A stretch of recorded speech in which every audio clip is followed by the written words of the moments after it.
do grab a tea and coffee at the back. Find a seat. There's still a few at the front here, should you need it. So a very warm welcome to this IPPR event, Healthy People, Prosperous Lives. What is Labour's plan for health and prosperity? My name is Karis Roberts. I'm Executive Director here at the IPPR, and I've been really looking forward to this event. Some of you may know that we have been running a commission on health and prosperity at IPPR, which is focused on looking at the interlinkages between our economy and our health. And the picture as we see it is not a good one. The UK is getting poorer and it's getting sicker. So we have a challenging economic outlook. I've just come from an event actually where we had some pretty grim descriptions from Paul Johnson and others of kind of where our economy is heading. But we've got low productivity, a record fall in household income projected over the next 12 months. And clearly, there needs to be quite a step change if we're to turn this around.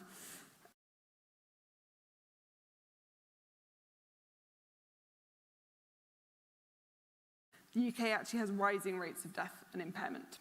Now, that's to bring you all down to a kind of gloomy beginning.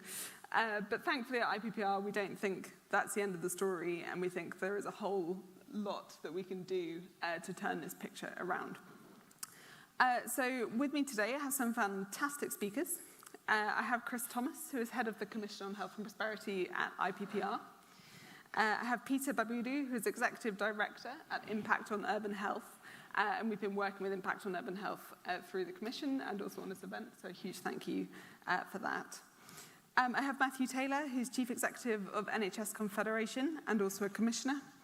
Warm welcome to Matthew. And I have Rachel Sylvester, who is Chair of the Times Health Commission, a rival commission, can you imagine it? Complimentary. And then finally, we will also have Preet Kaur Gill, MP, joining us, Shadow Minister for Primary Care and Public Health. But that'll be a bit later in the event at about 6 o'clock. So we'll do our panel discussion, and then when she comes, we'll switch over to that. So, first of all, I wanted to ask Chris to introduce the topic and to set us off. So over to you, Chris. Brilliant. Thanks, Karis, and lovely to see so many people. I suppose I just wanted to talk a little bit about the Commission and what its initial findings start to indicate, and hopefully that can help contextualise some of the conversation we're about to have. So the first point of call is what's our inquiry, and we're really out to test one hypothesis, that a fairer country is a healthier country, fairly well established, but then in turn that a healthier country is a more prosperous one. And the first question that often gets asked on that is why the focus on economy, and I think there are two key reasons really. The first is that it builds the coalition that support health, so we're really interested in how we make sure that there are as many people with a vested interest in the health of the population, but also beyond the health sector, so it builds that platform. But it's also very striking that through history, when we've had the biggest changes and the biggest reforms in terms of how we approach health, and I think we're in a context where we need something of that ambition today, that it has been on the kind of unity of a social justice and a economic argument, those things coming together. So that's what we're interested in. In terms of how we've been testing the hypothesis, I just want to share a few of the kind of findings that have come through the Commission so far. But in our first interim report, we explored what happens to people over a long period of time if they fall sick, so after the onset of illness. And we find some pretty startling results, including that the onset of sickness is one of the biggest reasons for people leaving the labour market in terms of people leaving employment, one of the biggest drivers. Of course, other data sources, ONS Labour Force Survey, also showing a similar picture. But also that in terms of the context of a cost of living crisis, that the onset of sickness also has a really big detrimental impact on people's earned income, to the level that if we were talking about a healthcare bill in the United States, we'd have no problem calling it catastrophic. We often think, I think sometimes that because we have a free NHS, that the cost of falling sick is zero, but in fact, those wider costs, those economic costs are very profound. So the work of the Commission now turns to what do we do about that? And I think what's really struck us so far is that in many cases we have lots of good answers exist. We think of issues like housing or care, NHS reform or obesity, public health challenges like that. there are identifiable, well-evidenced policies in some parts of the country that are happening and working really well.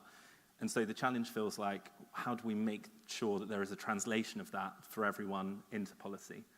And so the idea we've been putting out is that we need to learn from other agendas that have seen a crisis and tackled it, particularly the climate change agenda, which approach this by saying, well, there is an impending emergency upon us. We need to have a long-term mission, which they put in law in 2008 as net zero. And then they built institutional infrastructure around it to drive accountability through the Climate Change Committee and investment through some of the investment bodies that exist alongside that. We don't have that kind of equivalent architecture for health, and I think that really limits our ability to make intervention and good public health and healthcare policy the norm rather than what it is currently, the broad exception. So I'll leave it there as just a little bit of scene setting, but really excited for this discussion. Fantastic. Thank you, Chris. Peter, over to you. Oh, thanks so much, and really, really great to be here. The fantastic panel is only matched by the fantastic audience. I just, there we go. Just to introduce Impact and Urban Health, we're a South London-based foundation, and we exist to promote health equity, and we do this by partnering with a range of organizations from local kind of community-based researchers right through to industry-related bodies. And if I could just say, really welcome the work of the Commission and recognizing that connection between prosperity and health is just so important. And I mean, Karis made the point, I think we see if we take a global look that health has a huge impact on kind of lost GDP, and McKinsey estimates that some 15% of global GDP is lost to poor health. And if we take it closer to home, looking at the UK, we see most recent health and safety executive estimates are that some 17 million working days are lost to mental ill health alone. And looked at in that fashion, you see clearly the connection between health and prosperity. And we know that we have to rise to that challenge, and it's just critical to say that if we begin rising to that challenge at the point of clinical intervention, then we've just got into it too late. We know that the social and broader corporate determinants of health play a huge role in determining health outcomes for people. So what I really wanted to just say is speak to some of the specific ways Impact and Urban Health that we're funding types of delivery that are trying to address this connection. And I'm going to touch on some of the things that employers can look at, some of the things that are possible for investors, and looking at what we can do potentially if we're unashamed about protecting consumers. And I'll be brief though, because I know we want to both get to the other speakers and get to questions. Just beginning with employers, I think they have a clear incentive to want to protect the health of their workers, but it needs to be done in a context where it's appropriately kind of regulated and incentivized. One of the things that we're supporting at Impact and Urban Health is an organization called Liminal Space, and they work with night workers. And night shift work is a known carcinogen. It is fundamentally bad for people's health. What we've seen is that by working with employers like Veolia, like the Co-op, that employers can actually play a positive role in helping employees to understand the importance of good sleep habits, and that when that's done, you both see improved sleep habits and reduced absenteeism. So it just speaks to the fact that when you're looking at prosperity and health, the two are fundamentally interlinked. And I began by talking about the kind of global GDP effect of poor health. And if you're looking at the role of investors, you recognize that they're exposing themselves to kind of financial risk and loss by not working to support good health. And so one of the projects that we've been funding is the long-term investors in people's health. And that's a kind of coalition that is looking to actually try and improve and have a clear vision for the investment world for what they can do to actually improve the practice of investors and help them to see the importance of health to their work. And then I'll kind of go lastly to what might be done to protect consumers, recognizing that there is an important role, I think, for government in helping to encourage more positive behaviors. And we've seen great success through the soft drinks industry levy. It's both led to a significant reduction in the amount of sugar being consumed by consumers, but it's also showed that where business uses approach like reformulation, they can actually protect profits as well. So we've recognized that what we need is a similar approach to tackling foods that are high in fat, salt, and sugar. And so we're supporting Recipe for Change to actually look to try and move forward similar changes in that area. So as we consider the prospect of what would Labour do in government, I think supporting efforts and initiatives like this and being prepared to regulate positively to protect consumers is potentially a fantastic way of advancing those objectives and taking forward both the nation's prosperity and the nation's health. Fantastic. Thank you, Peter. Matthew, over to you. Yeah, thank you. So I think we have to rethink the relationship between health and economics in a number of really profound ways. And so I'll kind of identify three of those. So the first is there is a widespread recognition of the fact that the way in which we invest money in the National Health Service itself is not the most effective in terms of value for money or in terms of patient outcomes. And that's because we invest too much at the acute end of the process and not enough in terms of community and primary provision. So the first problem is that we kind of know that, we all agree it, but actually the mechanism by which we change that, we don't really understand. We've been talking about it for 20 years, and for a whole variety of reasons that we might start to get under, which range from the centralized nature of the NHS, political short-termism, right through to actually a paucity of really high-quality data and evidence. That is a subset of a broader challenge, which is that we don't really have a good enough conversation about overall cost effectiveness when it comes to health intervention. So we're quite good at assessing the value of a specific intervention, a specific pharmaceutical or medical intervention in terms of life years or whatever. We become less good when you extend it to a pathway. We're really terrible when you think about it overall. And the challenge there is that, well, again, it's a combination of an economic and a political challenge. So we spend an enormous amount of money on the end of people's lives, on making relatively marginal differences to the end of people's lives, and often doing it in ways which aren't actually great for people in terms of their dignity, in terms of their choices.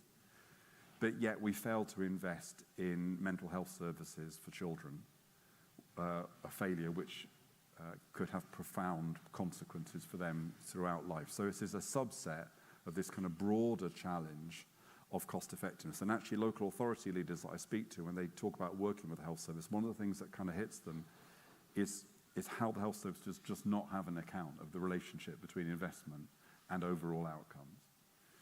And then that's part of the third challenge, the broader challenge, which I think the commission, the IPPR commission, is really helping with. And that is that, in a sense, what we need is a much more elevated deal between the health service and the rest of the public sector and our partners. On the one hand, the health service can play a much more important role in economic, social sustainability. And the good thing is that ICSs have that as their fourth objective, although it's the least discussed part of their mandate. And then equally, we need to recognize the importance of the 85% of those things which determine our health outcomes that are beyond the health service, the so-called social determinants of health. So there's a huge rethinking that needs to happen to completely reconceptualize the relationship between health and economy. The good news, and I'll finish with this, the good news is that, and sorry for those who've heard me speak already at the conference, because this is a point I've made on every stage, but The good news is that the Conservatives, if they lose the next election, will actually bequeath Labour something really positive in terms of the health service, and that's the structure of integrated care systems and place-based working which exists below that. Now, ICSs are far from perfect, but nevertheless, that model of collaboration, that model of partnership, to have bodies overseeing health, have reducing health inequalities and improving population health as core objectives, and this fourth objective of the economic and social role of the health service, creates a huge potential. So if, as Patricia Hewitt argued in a report that she did earlier this year that we supported, if national government was to create the framework for ICSs to flourish and their partnership with local government to flourish, we've actually got a structure with enormous potential in this area. And that potential is not being fulfilled because of the huge pressures on the health service and because national policy is not adapted. It's strange. The Conservatives have created something, but they've not created the circumstances in which the thing they've created could succeed. But there actually is potential. It's really positive that Wes is not committed to reorganising the health service. That's an enormously important thing, because that's what Secretary of States have done in the past, and it's been a disaster. That he has a more incremental approach to change. He talks a lot about reform, but he's not talking about pulling everything up by the roots. And that's very important. So we have we have a structure we can play with, a structure that can deliver a reimagining of the relationship between health and the economy. Now we need a national government that understands that potential and enables those of us in the health service working ever more closely with local government to deliver. Fantastic. Thank you, Matthew. And finally, Rachel. Thank you. So I agree with a lot of basically everything everyone said, and the Times Health Commission, the evidence that we're taking is leading us to very similar conclusions to the IPPR Commission, that there is this link between the economy and health, so between prosperity and well-being. We had some research done by the consultancy Auxera, which put the cost of ill health among the working age population at £150 billion a year, which is 7% of GDP. And what I thought was, in a way, even more shocking is that that's gone up 60% over the past 6 years. So this is a growing problem, and the NHS, you know, the country can't carry on like this, can't survive like this, but also the NHS can't cope with being treated as a sickness service, really, rather than a health service. And already, I was really shocked to find that the spending on health has gone up 42% since 2010, but spending on education has only gone up 3%. So if you think about the balance of priorities in the country, health is sucking out an ever and ever greater proportion, and things like education, which is incredibly important for the country's future prosperity and skills and children's well-being, is being diminished as a result. And as Matthew said, we're chucking more and more money at the problem and the symptoms rather than dealing with the underlying causes and preventing people getting sick in the first place. I went to Denmark and I was absolutely fascinated. They've halved the number of hospitals and they've reduced the number of inpatient beds by a fifth because they've made this switch to community care, social care, and by the way, there's no solution to the NHS that doesn't include a really proper solution to social care.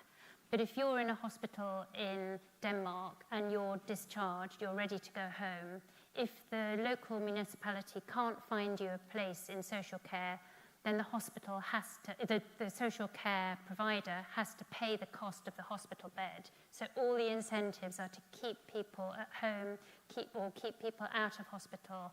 And that's to do with financial incentives, but also to do with the structures that have been put in place around hospitals. So there's far more emphasis on prevention, you know, stopping people having falls so they don't end up in hospital for the elderly, but also stopping people getting sick through health programs, early diagnostics, and that kind of thing.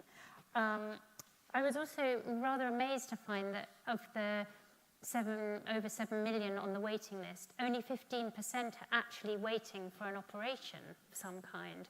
And far more are waiting for some kind of diagnostic and treatment test. So there's a huge amount of sort of waste in the system, which is obviously having a huge impact on the economy because all those people who are waiting for their test aren't able to often work properly, and they're not, and their whole treatment's being delayed. The other thing, though, that I think has got to change is the sort of balance between clinician and patient. Matthew and I have talked about this a lot because he's also on our commission. But there's a sort of technology is going to enable this kind of revolution, really, in healthcare to personalise the treatment and the care that people get, to allow patients to be much more in charge of their own care, and to rebalance that relationship between clinicians and patients so that people feel much more in control. And I think there needs to be a whole lot of stuff done around tech and data and integration between secondary and primary care and pharmacies so that that can really work efficiently. And that's, in a way, there's a sort of hugely optimistic side to this, that we've been through so many crises in the NHS. I spoke to one A&E consultant recently who said it's like Narnia, you know, it's always winter and never Christmas in the NHS, and it has felt like that. We've been reeling from one thing to another, and especially for people who are working on the front line, you know, that sense of moral injury is incredibly hard to deal with, and I've spoken to a lot of people who are dealing with that and really struggling for their own mental health as well as their patients and the care that they feel they can deliver. But actually, there is a kind of genuine moment of change because of science and technology, which could really transform things in this much more personalised way. Genomics is going to be able to enable that kind of early diagnosis, really unique individual medicines and treatments for each person. So we've got to change the whole mentality and the mindset, and I think you can't separate health and prosperity. You have to think of the whole. You have to think of the patients as a whole, you have to think of the system as a whole, and you have to integrate all the elements rather than trying to segment them and chuck all the money at the hospitals. Fantastic, thank you, Rachel. Peter, I wanted to pick up on a point you were making about your work with investors and work with businesses. And this is something that we're looking at through the Commission, the role of business in creating better health. Do you find that the businesses and investors you work with are receptive to that? Do they understand it as part of their role in the same way that I think businesses increasingly think of net zero as part of their role? Is that something you're finding, or is there resistance? Really good question, and I think the picture's probably not simple. It would be the kind of shortest response. Clearly, there are businesses that want to proactively engage, and even beyond the organisations we're working with, it's been great to see some present in the conference talking about their appetite for better regulation. I think one of the tensions is really ensuring that we mean the same thing. So where we're talking about better regulation, it would be more towards mandatory standards rather than introducing voluntary ones. And so I think there can be a real range in terms of that understanding. I think the consistent message that you hear from businesses, from investors, like asset managers and the like, would be that they call for things to be approached in a way that there's a level playing field, and that you don't perversely disincentivize those businesses that proactively do want to engage by not expecting the same of the kind of wider business and investor industry. And so that's why we very much focus on looking at what we can do to support the introduction of kind of cross-business, cross-investor standards. And that's why where we speak about the better regulation of foods that are high in fat, salt, and sugar, the expectation would be that transparency requirements should apply across the board, and where levies introduced, similarly, that it shouldn't be a kind of opt-in matter, but should apply across the board. Great. And Chris, you might want to pick up that point as well, but I also wanted to ask you about something, because we often talk about the UK being the healthiest, wanting the UK to be the healthiest country in the world. Now, we're a think tank, it's our job to be audacious, but I wanted to ask you if you think that's really possible and what it would take to make that happen. Yeah, so it is just about possible. If we look at what it would take for the UK to become the world's healthiest country, it would take something around a 0.27 to 0.3 annual gain in healthy life expectancy. What that means is it would take the biggest gain in healthy life expectancy that any other comparable country has sustained over the same period of time, of which examples out there are Japan has done very well, South Korea, actually Ireland has done very well on this over at least 10 to 20 year periods. So it's possible, but it takes an absolutely kind of ferocious approach. And I think the best example of what it would mean for us is probably the story of Japan's transition from, in the 1970s, the least healthy country in the G7 to today the most healthy country in the G7, which is a pretty remarkable transformation over that period of time. And they essentially took an all-levers approach. They did whatever it takes, and that means that they had a convergence of some of the things that I think we're indicating here from business. They had a really strong innovation agenda within healthcare. Social care is maybe just slightly too much in the kind of cultural difference box to make as much meaningful comparison, but care was a very important pillar. And then things like nutrition, school meals, these were put in place as foundations of that Japan strategy.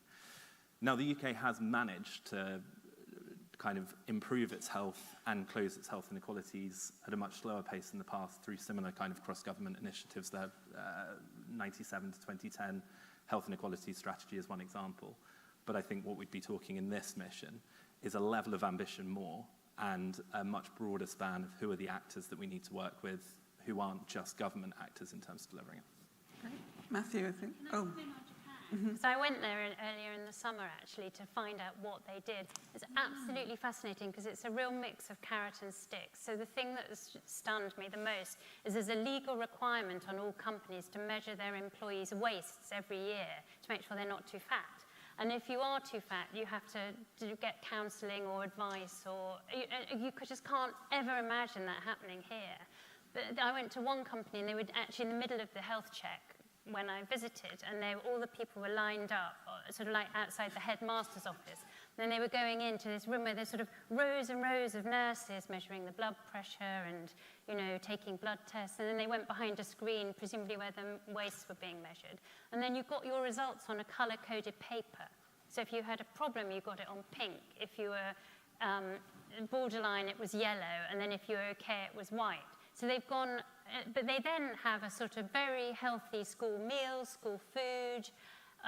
You know, children serve their lunches to their friends. They all have cookery lessons. So it's the kind of carrots and sticks, but they're not afraid of the nanny state. And I asked someone about that, and they said, well, we like our parents, we like our families. What's wrong with the nanny? Why would we not want the government to be a good nanny? So I think it's really fascinating that actually we've got this kind of this politically driven hostility to the nanny state, and the measuring the wastes once a year is going a bit far even for me. But I think there is something about politicians being scared of the electorate, when actually I think voters want more of a level playing field. One of our commissioners is Henry Dimbleby, who was the government's food czar, and he quit because he was so disappointed in what they'd done on anti-obesity measures.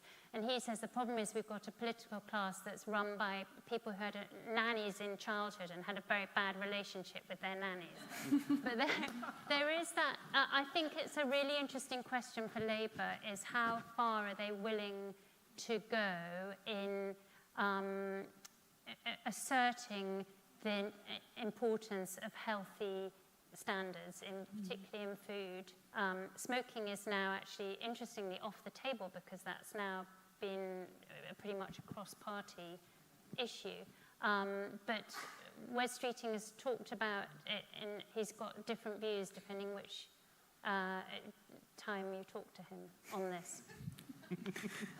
Matthew, you wanted to come in on this point? Yeah, well, I'm actually, Carity, you might know more about this than I do, but I was really heartened by the Labour's commitment to this kind of mission-driven approach, and the health mission that was published at the beginning of the year.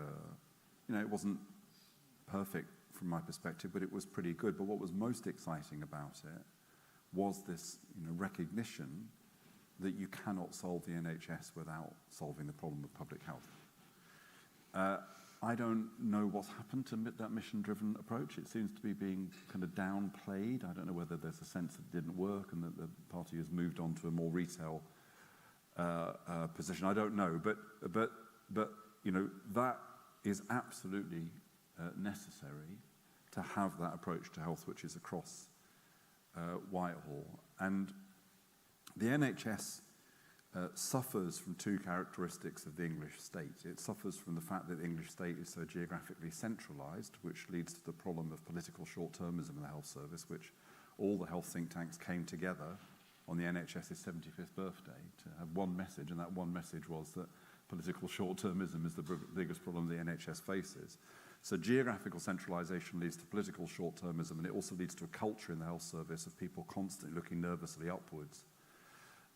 But secondly, the scale of Whitehall, because and this is related to the first problem, the scale of Whitehall means that the capacity to join up across Whitehall is incredibly limited. And so, I've recently had, this is kind of fascinating, I think. Well, no, you can judge. But because the Confed my organisation, is trying to kind of model a different way of thinking about the health service, one that is more devolved on the one hand, but is more joined up on the other. I've had conversations with senior officials in DLUC about levelling up in health. And I've invited them to come and speak to the health leaders I represent. And they're delighted. But for them to be able to do that through Whitehall is completely impossible.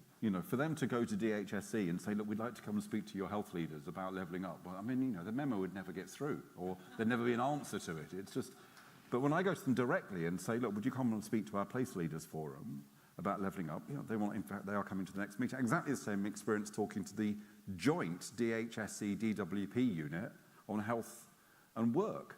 And I said to them, would you want to come and talk to our place leaders about the relationship between health and work? Oh, yeah, we'd absolutely love to do that. Even though half of this unit is actually in DHSC, they're still a long way away from being able to speak to health leaders who want very much to work with their partners on these issues, but are overwhelmingly focused on the management that comes from NHS England. And I'm not criticising NHS England, but it is an NHS body. It isn't a body that has responsibilities that go beyond the NHS.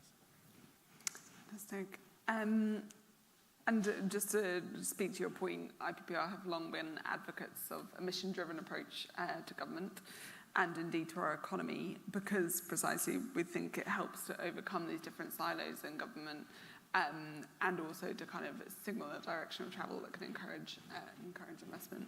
And do you think Labour's pulling away from missions? I don't think so, but I think we have to, when we look at the missions, we have to think of it not necessarily just as something that can be said on the doorstep or on a pledge card, but also a way of doing government. Yep. And in my view, it's more effective as a way of doing government. I agree. And so I suspect that might be what we're seeing in terms of the rhetoric being toned down. I have one more question, actually, before I open up, and that's kind of, this takes us nicely into it, which is really just about the politics of public health. Now, we can sit here and say we want a really healthy country, and probably very few people would disagree with us. But then when it comes to the how, that's where things kind of fracture a little bit. So you've got kind of a cross-party agreement, for example, on the proposal to ban smoking for particular cohorts. But then, on the other hand, if we look at, for example, policies for cleaner air in cities, then it gets a lot more controversial. And so I wanted to ask the panel kind of what they see are kind of the pitfalls of this approach politically, or whether they think it has political appeal. Matthew, I actually wanted to start with you, given your government experience. Yeah, well, look, we know it's very difficult because this is part of a problem that I referred to at the beginning. So it's part of the more general problem of long-term investment, preventative investment, which is a kind of deep weakness of English government. So I guess what we have to focus on is how do you change that? And I think probably there'll be three things that I think need to happen. So first of all is I think you need a really clear vision of how things would look if they were different. So I'm hoping that the Times Health Commission, which is the best commission I've ever been on apart from the IPPR Commission, and also the ones I've actually chaired myself, which are the best of all. But I'm hoping that we can articulate a kind of concrete account of how things would be if they were done better. You know, so you need that, I think you need that mobilizing vision, actually. And I think the health service needs that at the moment. I heard Tony Blair came and gave evidence to the Times Health Commission recently. I don't know what you thought, Rachel, but you know, he banged on about technology because he's obsessed with technology, and that's fine. I didn't disagree with it.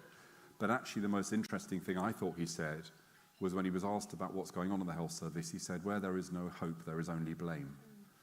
And so I think we need a kind of vision, a mobilizing vision. And actually, I think there's a broad consensus in the health service about what needs to change. I think, secondly, we really do need, this is my nerdy hat, we do need evidence, research, experimentation to demonstrate that the things that we assert really do work and can work at scale. We have lots and lots of evidence of interventions that seem to work, things that work in other countries, but we need a lot more, I think, if we were going to shift things and if we're going to be able to impact the kind of way in which people, for example, in the Treasury tend to view the world. And then finally, we have to be opportunistic. So, you know, there is this tendency in the health service, which is probably true for everything, but I think it's particularly true for the health service, of saying, well, look, here's the kind of long-term vision, but it's all got to be put to one side because here are the short-term pressures. Mm-hmm. And so, you know, we want to spend money upstream, we want to spend money on prevention, we want to spend more money in primary and community, but look, we've got a winter crisis coming, so we've just got to stick more beds into our acute hospitals. So we've got to become better at trying to solve short-term problems in the kind of ways in which we are describing. And I do see some examples of that which give me some heart, and I'm sorry for repeating something I said in the last meeting I was at, but it's just a straw in the wind. I went a few weeks ago to an NHSE event about winter preparation. Now, I went to that event last year, and it was all NHS people. There was a couple of LGA people, local government people in the room.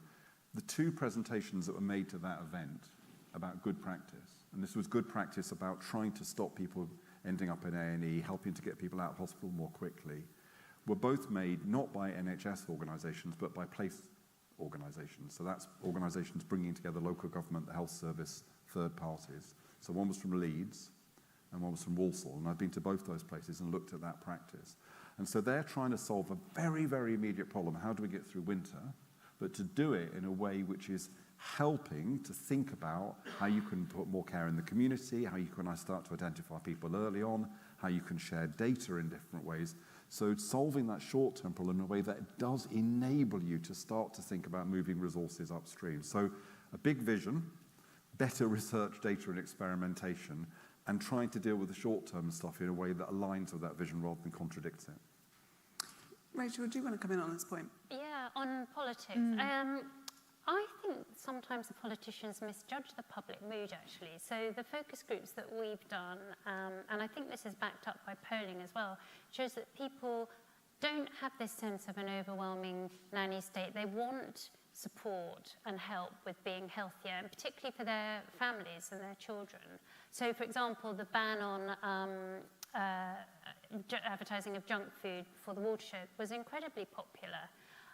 Similarly, the sugar tax and these measures. So sometimes I think the politicians I actually think it's a more ideological thing than it is polling thing, public thing.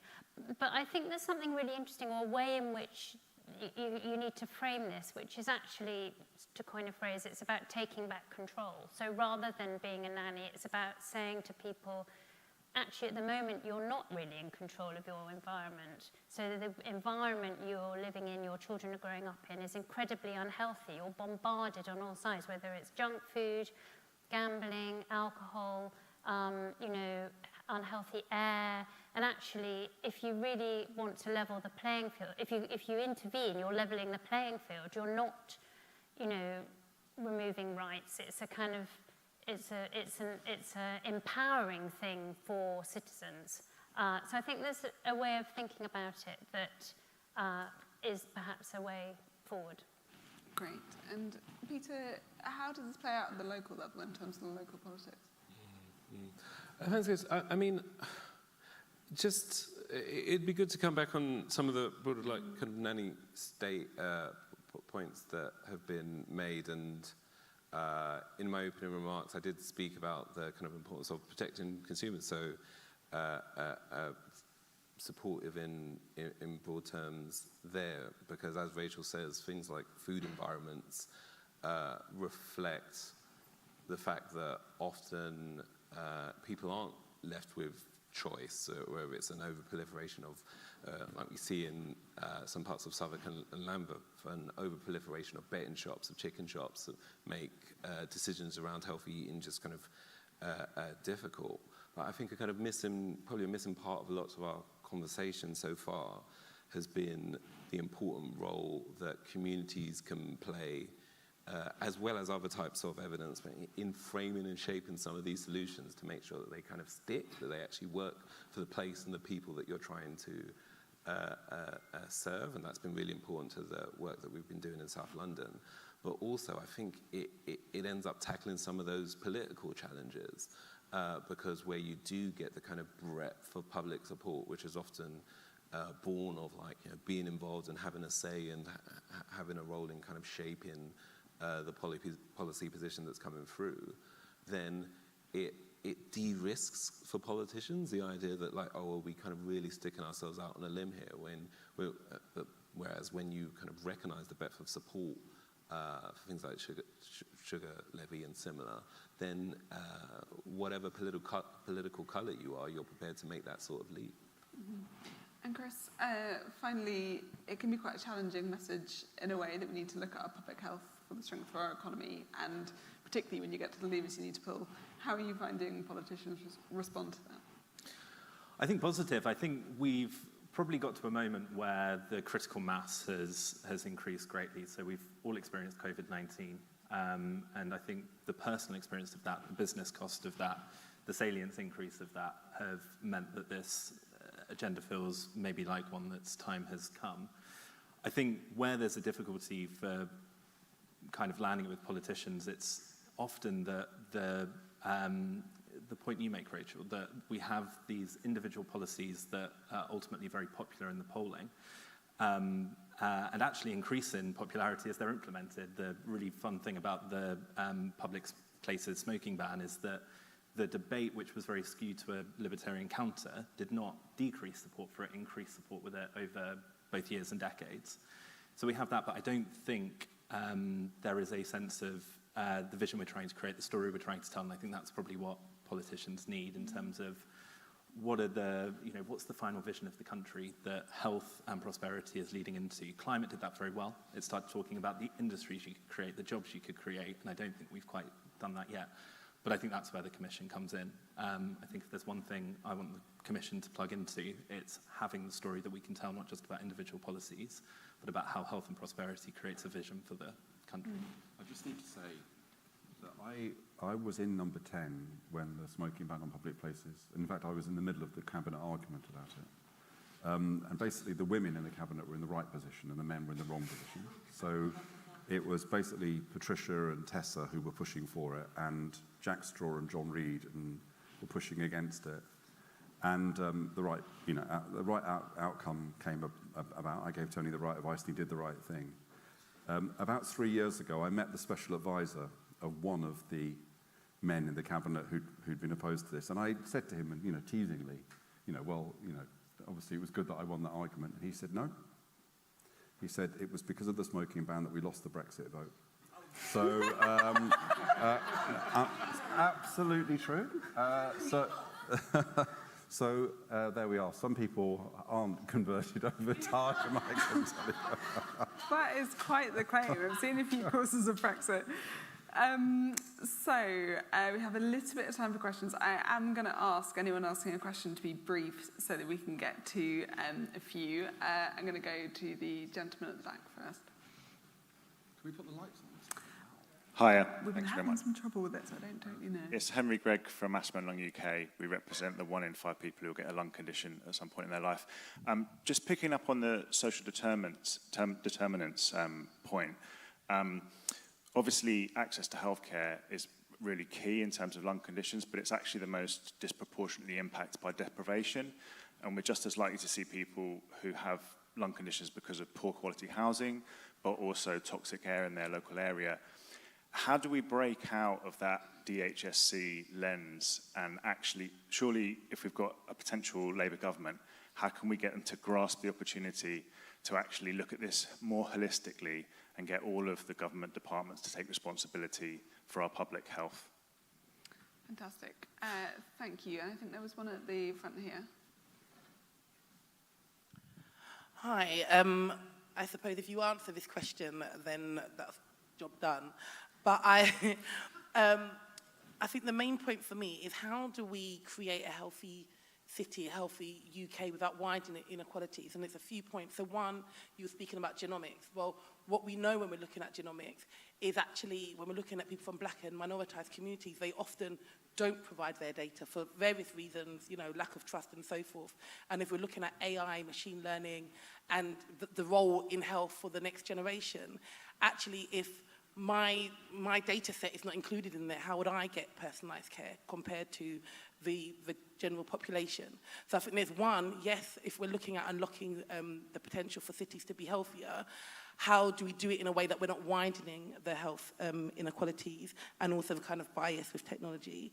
But also, and I'm not just saying this because Impact on Urban Health funds my work, but yeah, Peter, so I'm just picking up on one of your your points. When we're talking about community, because community is really at the heart, but what I often see as somebody who runs my own organisation is that the funding, if it is there at all for community research around any kind of health, is very kind of short term, and there's not that kind of long-term sustained funding for organisations to follow. Actually, you know, as a community-driven organisation, we want to be part of this in the long term. So it's very kind of short, sharp, and to the point. So how, as a commission, are you looking to embed community-led research, not just in a transactional way, but in a long-term, relational-led approach?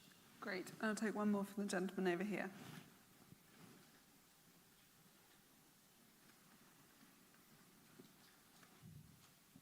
Yeah, I'll try and be brief. Just picking up on, I think, Matthew's first point about, and linked to the idea of community, about how we can be proactive instead of being reactive in terms of the health service. There's a growing market of, and this might sound a little niche, but I think it can scale up. There's a growing market of quite young personal trainers that have a pretty precarious living, and an idea that I've often thought about because I'm an ex-personal trainer. I passed this course in 2007, and some of the information I got then, I went in as an ex-international gymnast, very complacent. Some of the information I got then still is not mainstream. It was very cutting edge, it was excellent.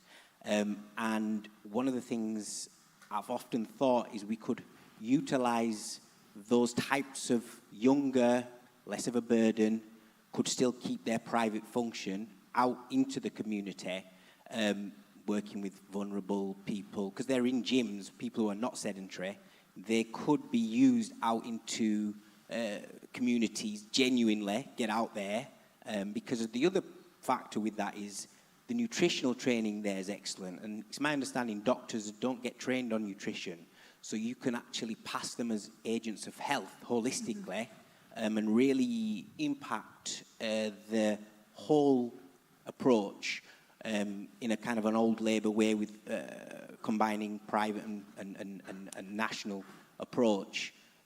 So yeah, I think it's something that could scale up, and something that I've always thought could work well. Perfect, thank you. Chris, do you want to start with the question on community-led research and the role of communities and how we're seeing that in the Commission? Yeah, absolutely. I think it's vital. So the first thing to say is that the Commission has had a rich vein of community-led and participatory research through it.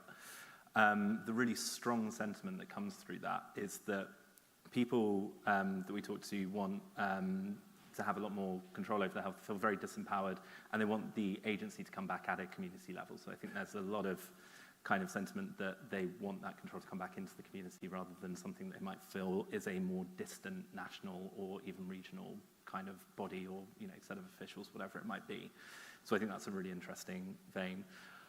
I mean, we're very interested in your question of how do we get that kind of non-extractive long-term kind of funding base there. I think there are some incredibly undertapped but innovative models of impact investing, social finance that can create an ecosystem of funding for organizations that don't just want to do the kind of get in, get out transactional stuff, but actually want to embed a more ambitious and long-term program. So there's lots in our thinking in that space. I say that with a tiny amount of trepidation in that our draft of that paper is going to Matthew in about 24 hours, so we'll hear what he thinks about it at that point.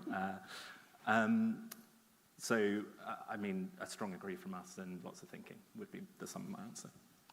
Peter, you might want to come in on that, but also keen to pick up this point about are there kind of untapped skills in the community that we could be using for better health? Yeah, it'd be great to come in on both points, and I think as part of what you mentioned, talked about like how do we avoid widening inequalities, and I see an obvious risk there, and I think kind of community research stands to play a kind of key role in avoiding that. And how are you going to make sure that kind of policies and practices are introduced in ways that work for places by actively involving the communities in terms of how you develop and position those policies.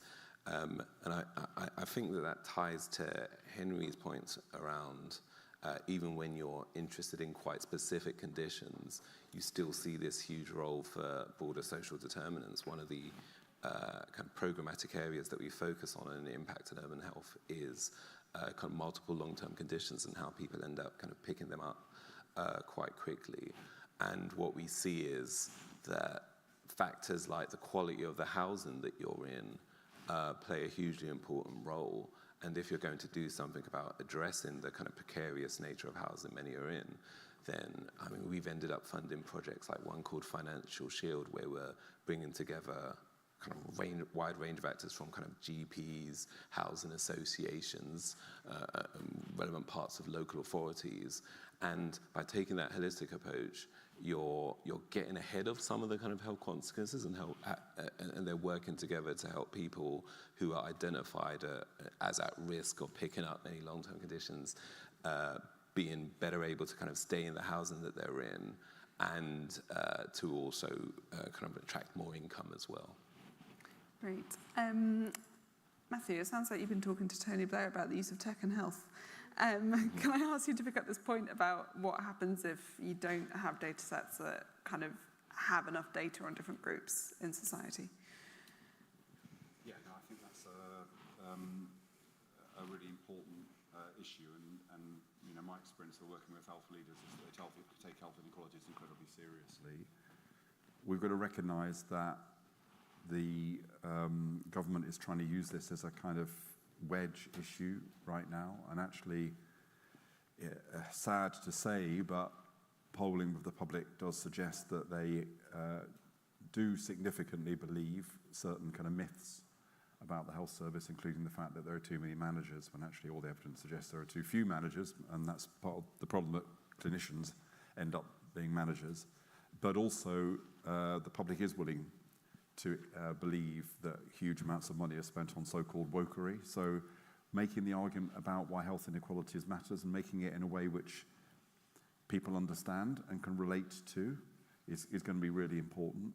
And of course, COVID was a significant moment for that, because that realization that the health service had, which was that it could only reach certain communities who had lower levels of engagement and trust by working with people who knew those communities and by taking services to those communities. And I worry that we're starting to forget that really, really important lesson that we learned.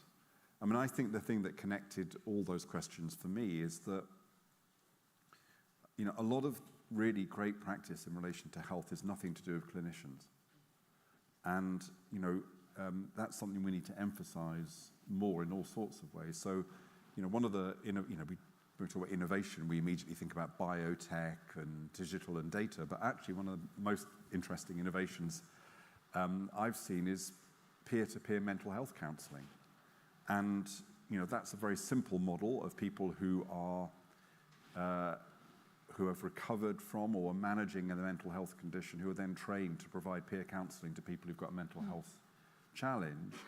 And it's one of these kind of perfect things because it's therapeutic for the person who's providing the counselling, it's therapeutic for the person who's receiving the counselling, it's incredibly cheap, and it provides work experience for people for whom that might be a first step back into work. I have said at another event that my health hero of the year is not a clinician or a hospital leader or even Wes, but it's my sister-in-law who was told she was on the verge of type 2 diabetes and went on a kind of 9-week program of only eating soup, and she's changed her body shape, she's doing couch to 5K. But what is interesting about her is that when I said to her at the end of this, if you've been asked to mentor 3 other people to go through the same process, would you have done? She just said, I'd absolutely loved to have done that. One of the most effective mental health facilities I've ever seen is Lambeth Clubhouse, which is, I think that's the right name of it, which is on Brixton Hill. There's no clinicians anywhere near it. Now, I'm not attacking clinicians, but I do think we in the health service have got a bit of a habit of thinking the best way to resolve every health issue is to employ more clinicians. And actually, there's an awful lot of other people who can play an incredibly significant role. And some of the most interesting practice, actually, I've seen has been around the health service empowering non-clinicians in the community in a whole variety of ways, everything from using mobile phones to diagnose potential skin cancers in certain communities, right through some of the examples I've given. So I think there's a lot of scope for mobilizing a much wider community of people, particularly including patients who are experts by experience, who want to make a contribution, actually, but too often we marginalize them. Great.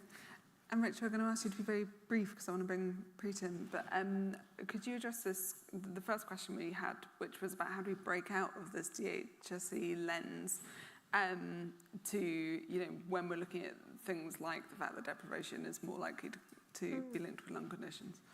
I think you have to start thinking about outcomes rather than input. So at the moment, it's all about how many operations is the NHS doing, how many people are we churning through, and actually the measure of success should be how healthy is your population, whether that's locally or nationally. And if you start doing that as the measure of success for the NHS or ICS, then that completely changes the priorities and completely rewires the whole thing.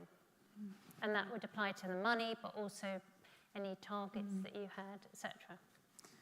Great. Okay, so I now want to break up our panel discussion to welcome Preet Kaur Gill to the stage. So huge thanks for joining us. We've been having a fascinating discussion about the links between our health and our prosperity, and would love to hear your thoughts on the topic. Great, thank you so much. It's a real pleasure to have been invited to speak with such a wonderful panel. I got to hear little bits, and I look forward to the conversation continuing.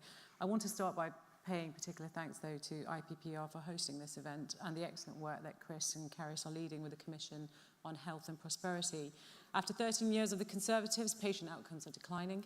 Public satisfaction is at a 40-year low, and improvements in health life expectancy have stalled. 1 in 7 of us are now stuck on waiting lists. Heart attack and stroke victims wait over an hour for an ambulance when every second counts. And across swathes of the country, dental deserts mean patients are pulling their own teeth out because they cannot get the care that they need. And after 13 years of slow growth, falling investment and flatlining productivity, we have had 30 billion less in tax revenues to spend on public services than if the economy had grown at the same rate it did under Labour. So even before they crashed the economy, the Tories have trapped us in a vicious low growth cycle. In 1948, when Attlee founded the NHS, he made abundantly clear the link between the health and wealth of the nation. The Beveridge Report, from which the modern welfare state was founded, argued for a national health service not only as a matter of social justice, but economic necessity for productivity, employment, economic activity, and the labour market. In my former portfolio in international development, this insight is so common as to almost be obvious. Yet in the UK, this basic truth seems to have been forgotten. And based on new ONS figures, we now know that we have 2.6 million people of working age who are long-term sick, a record high. The IPPR estimated that just the loss of earnings from this could have cost the UK economy £43 billion in 2021, which is equivalent to 2% GDP. Since the pandemic, we've lost nearly 500,000 people, have disappeared from the labour force almost overnight, and over a third of the working age population, whether they're unemployed, or inactive, report a long-term health condition of some kind. And inevitably, it is older workers, those with the most experience and knowledge, to share who we are losing, either because of illness or it is that they take time out to care for others. In short, ill health is a fundamental threat to the nation's economy. It heaps pressures on health spending, raises welfare spending, reduces the tax intake and harms our economy. Yet for 13 years, this government has failed dismally to take care of the nation's health. And as the IPPR have found, if we carry on like this, healthcare spending in England is on course to rise from 9% of GDP to 11.2% of GDP by 2033-34, far faster than the rate at which we expect the economy to grow. And the real scandal is that so much of our country's burden of disease could be prevented in the first place. That's why Labour has set out its national mission to build an NHS fit for the future, as it is actually integral to our central mission to secure the highest sustained growth of any economy in the G7. And Keir Starmer has been clear, the NHS as it is today in 2023 is really not working. And if all we do is place the NHS on a pedestal and leave it there, it's just not good enough. It needs to change if it is to survive, and we've got to fix the fundamentals and renew its purpose, building on the Labour values it was founded upon, but updated for the 21st century. So when the NHS was established, most people lived into their 60s and died from infectious diseases such as TB. Nowadays, most people live into their 80s, and long-term health conditions have far-grown infectious diseases. So a treatment service is no longer the right way to organise health and care. We need to transform the reactive 20th century model into a proactive 21st century one. An NHS where prevention comes first, where care is closer to the community. Before entering Parliament, my background was in public health as a children's service manager and then a cabinet member for public health and protection. So I cannot wait really to get stuck into this mission, driving progress towards a healthier and wealthier nation, secure jobs, fair pay, decent housing, safe streets, clean air, accessible transport, both the time and affordable facilities to exercise, nutritious food, a fair society. These are really the essential building blocks for a healthy life. And it will take a whole of government approach and proper partnership with local communities to drive the change we need to see. Rishi Sunak says he's prepared to take long-term decisions to fix the fundamentals holding back the country, but who is he kidding? Kneecapping our net zero targets and initiatives on clean air, grinding housing retrofit schemes to a standstill, while thousands of families, especially in my constituency, my caseload is huge with people living in damp and mouldy homes, or shelving plans to tackle childhood obesity. As the IPPR have pointed out, we need a government-wide mission to really drive progress on this, because it is not going to be easy. When it comes to public health, the issue is rarely that we don't have the proposals, the expertise, or the evidence of what works. It's that we never get on with actually doing any of it or delivering any of it. And too often, we've seen that government gets distracted, it doesn't talk to itself, it works in silos, and the quick fix takes precedent over meaningful change. It's why we've set out our ambitious long-term targets to drive this national mission towards a healthier Britain, published in black and white for all to see, and to drive action across government. Minimum waiting time standards met within 5 years, fewer lives lost to the biggest killers like cancer, cardiovascular disease and suicide. And it's why Labour will create a national framework that ensures focus and innovation across government, business, public services, civil society, targeted towards delivering our long-term goals. And we will establish a mission delivery board at the heart of government to bring all departments together with an influence over the social determinants of health, a mission accountability body akin to the Climate Change Committee. Over the course of this week, you would have seen Labour's made a number of announcements about some of the concrete steps that we will take, all paid for by removing the non-dom tax loophole. We announced the Fit for Future Fund, which will arm the NHS with cutting-edge kit, cut waiting lists, and get patients treated on time. This will take us from a health service that diagnoses late to one that catches problems early and treats them faster, which is better for patients and less expensive for the taxpayer. It would mean that at the end of our first term in office, twice as many patients will be able to get tests and scans than today, And we've also announced we will have additional 2 million operation scans and appointments in the first year of a Labour government, pledging an extra 1.1 billion to provide NHS staff overtime to work evening and weekend shifts so procedures can be carried out. And of course, our rescue plan for NHS dentistry, meaning that we will have 700,000 more urgent dental appointments, because we know many people, children included, including my own daughter, cannot get an appointment, an NHS appointment, because of course when dentists are completing their qualifications, they go on to do private work because there really isn't the incentive for them to stay within the NHS.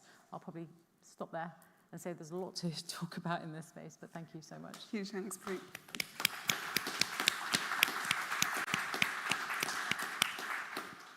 So what I want to do now is to go to each of our panellists to offer some reflections on what they've heard, perhaps what I've just heard Preet say, but also a key takeaway from the session today to draw us to a close. So Chris, I wanted to come to you first.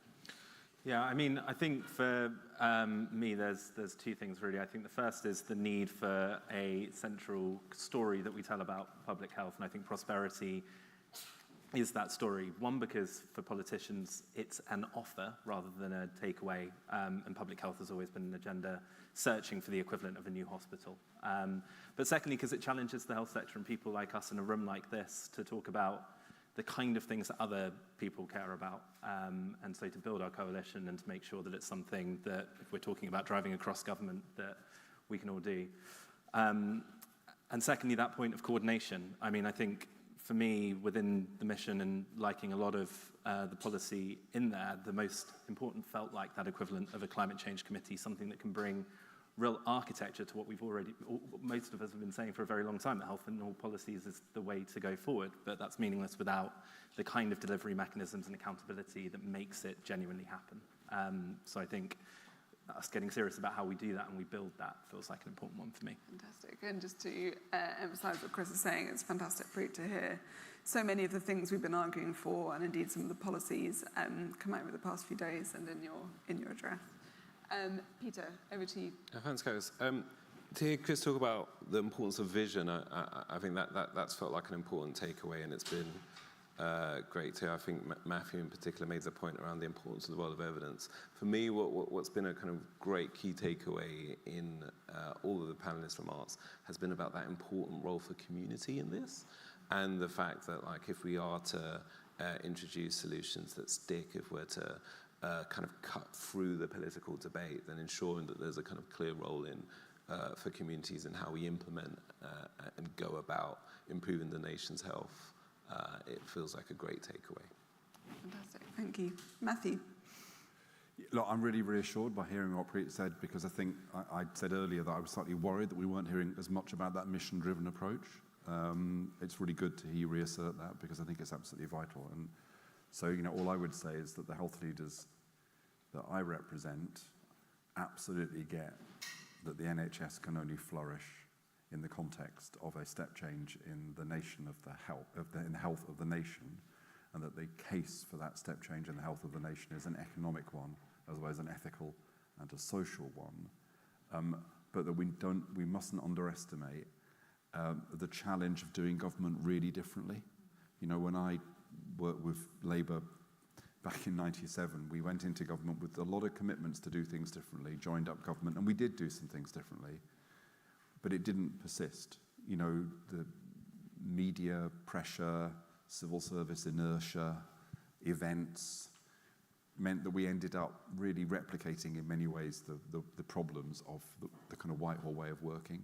So if we want to do health differently, if we want to join up policy in that mission-driven level at a national way, and if we want to devolve to places like Manchester and Liverpool to be able to get partners to coalesce and engage the community, we do need to run the health service in a very, very different kind of way. Rachel? I think this discussion reflects the evidence, the evidence really, that the evidence is absolutely clear about what needs to happen and what needs to change.